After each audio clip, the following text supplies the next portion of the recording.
Welcome to today's Explainer. We are jumping straight into a totally wild corporate mystery today. We're unpacking this brilliantly detailed scenario from a workplace drama series. And honestly, it is a masterclass in how a completely boring, everyday administrative tool can be weaponized to hide the truth. You know, we always kind of picture corporate cover-ups as these massive, dramatic events, right? Like midnight shredding sessions and secret meetings. But what we're looking at today proves that the absolute most dangerous lies, they're usually hiding right in plain sight, tucked away inside the boring paperwork we all just ignore. So let's start with this unbelievable anomaly. A former analyst named Grace Lee resigned from her company. She left quietly, no big scene, the drama seemed to be totally over. But here's the crazy part. Her digital resignation records absolutely refuse to stay closed. Just imagine that for a second. You've left the building, you've handed in your badge, but your final official exit document keeps magically reopening itself in the HR system. And not just randomly either. It was happening specifically every single Friday, right at 5 p.m.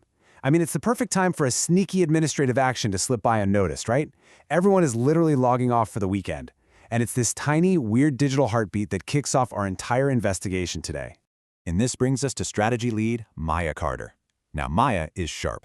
She recognizes that in office politics, massive cover-ups do not start with people screaming at each other in a glass boardroom. They start with quiet, easily ignored paperwork. Maya actually points out something fascinating here. She says, dangerous documents never look dangerous at first. She totally understands that a document stuck in pending status, that doesn't raise red flags for most people. It just looks like standard, annoying corporate bureaucracy. But Maya has learned to look a lot closer when the system seems just a little too quiet. Well, when Maya and her team actually look at the contents of the shifting form, the conflict becomes incredibly clear. Grace's original, honest, and frankly pretty harsh answers about her experience were literally disappearing from the system. And what was replacing them? New, much softer, significantly less damaging language was mysteriously reappearing in its place. The raw truth of this employee's exit was being carefully sanded down into harmless corporate speak. Make no mistake, someone was actively going in and sanitizing the historical record.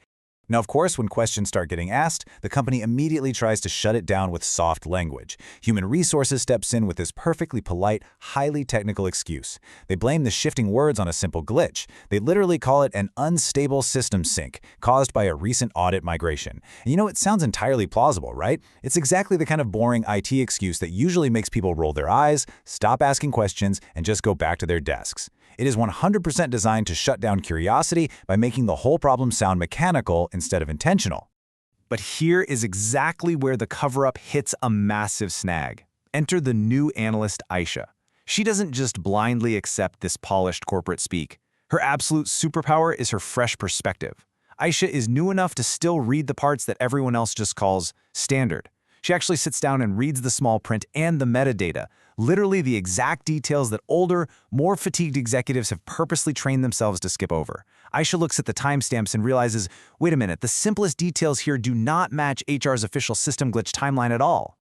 To really cut through the noise, Maya grounds her team in a purely objective proof map. Instead of relying on loud opinions or getting sucked into emotional office politics, she focuses them on 3 straightforward steps.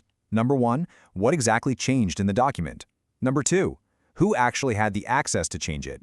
And number 3, who ultimately benefits from those softer words?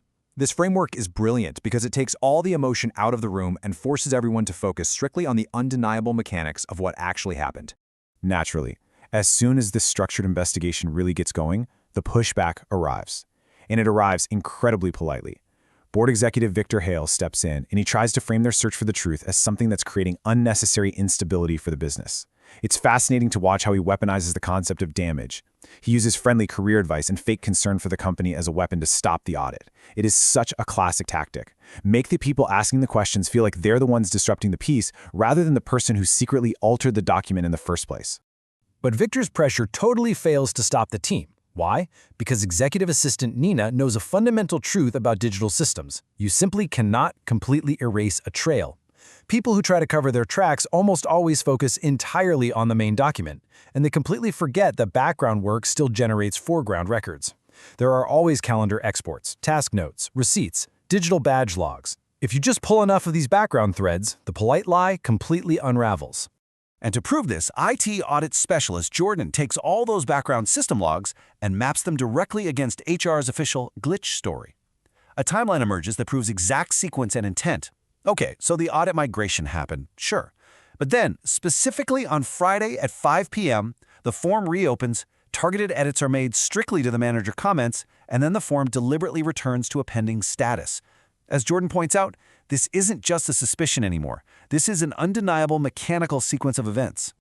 This hard sequence of events leads HR manager Linda to a massive, totally undeniable revelation. The edits to Grace Lee's exit interview weren't made by some random ghost in the machine. They were made using one single suspended admin profile. And that profile, it belonged to a senior manager named Clara Bennett. It is a really chilling discovery because it means somebody didn't just accidentally override a file. They actively bypassed normal protocols and used a dormant account to secretly log in and rewrite history. So Clara Bennett basically used her deep knowledge of corporate process to weaponize a simple administrative status. Pending manager response wasn't just a harmless label, it was an invisible loophole. Clara purposely kept the document in this limbo state, specifically so she could rewrite it.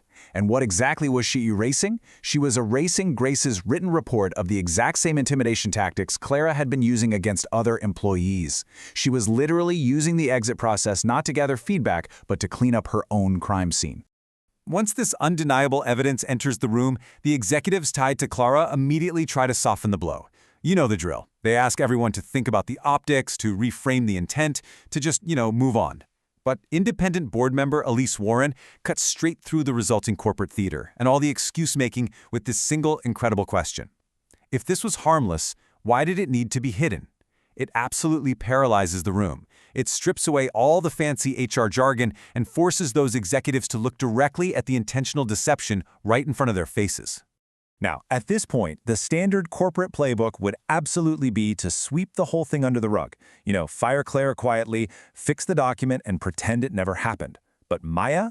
She completely refuses a private fix. She insists on systemic repair. She argues that you must not quietly fix what can publicly teach. She is looking way beyond the immediate drama. She wants to protect future employees, people who aren't even in the room right now and who might never even know this meeting happened. And this amazing refusal to hide the problem builds into real, tangible accountability. The company doesn't just offer a fake apology. They actually change the architecture of their systems. First, they officially invite Grace back to submit a protected, unalterable statement to formally correct the record. But more importantly, they implement hard system stops. HR permanently locks exit interviews from all managerial edits. From that moment on, no manager can ever alter an exiting employee's document again. The loophole is officially permanently closed.